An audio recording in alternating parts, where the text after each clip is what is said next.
उद्योग टीवी, उद्योग क्रांति लाए उद्योग टीवी। मेरे आत्मीय जनों, आपके हृदय में विद्यमान प्रभु को मैं प्रणाम करता हूं। मैं एक संक्षिप्त सी छोटी सी कहानी आपके सामने कहना चाहता हूं। महाभारत का युद्ध चल रहा था। भीष्म पितामह ने भीष्म प्रतिज्ञा की थी कि मैं कल 5 पांडवों को समाप्त कर दूंगा। भीष्म पितामह को तो सभी जानते ही हैं। उनके मुंह से निकले हुए एक एक शब्द सत्य की परिभाषा है। भगवान कृष्ण ने भी उनकी वो बात सुनी। वो बड़े घबराए कि जो भीष्म पितामह ने कह दिया वो तो पूरा होना अवश्यंभावी है।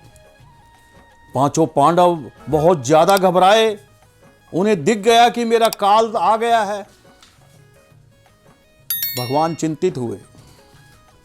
वो सोचते रहे कि किस तरीके से मैं इन 5 पांडवों को बचाऊं, जो धर्म की धुरी हैं, जिनके लिए महाभारत लड़ा जा रहा है।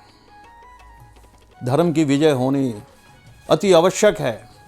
भगवान कृष्ण ने द्रौपदी को बुलाया। रात्रि के 10:30 बजे हुए थे। नीरव शांति थी। युद्ध रुक चुका था।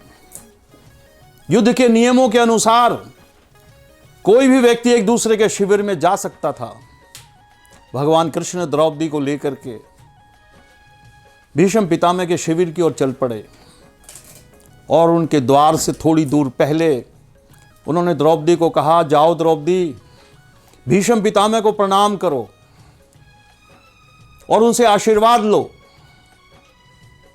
द्रौपदी भी थोड़ी चकराई, लेकिन क्योंकि भगवान का आदेश था, वो नम्रता पूर्वक भीतर गई और भीष्म पितामह के चरणों में उसने साष्टांग दंडवत प्रणाम किया। पितामह ने अपनी आदत के मुताबिक उसे आशीर्वाद दिया, सौभाग्यवती हो। और ज्यों ही पितामह के मुख से निकला, अखंड सौभाग्यवती हो, भगवान श्री कृष्ण जो बाहर इंतजार कर रहे थे, वो भीतर आए और मुस्कुराए। और जब भीष्म पितामह ने भगवान को देखा तो वो सारा माजरा समझ गए और वो भी मुस्कुराए और उन्होंने कहा, इस संसार में अगर मेरी बात को कोई काटने की शक्ति रखता है तो हे प्रभु आप ही हो।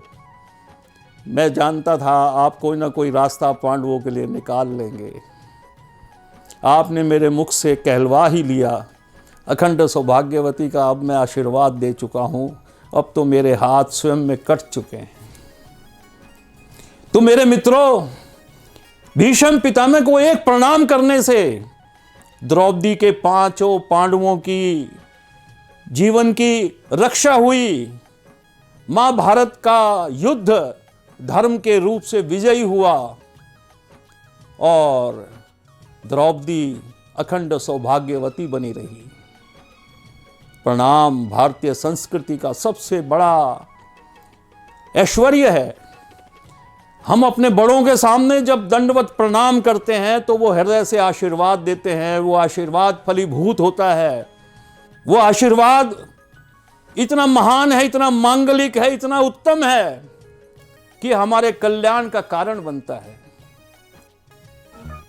इसलिए हे आत्मिक जनों, जब जब आपको अवसर मिले अपने बड़ों को प्रणाम करते रहिएगा, उनसे आशीर्वाद लेते रहिएगा।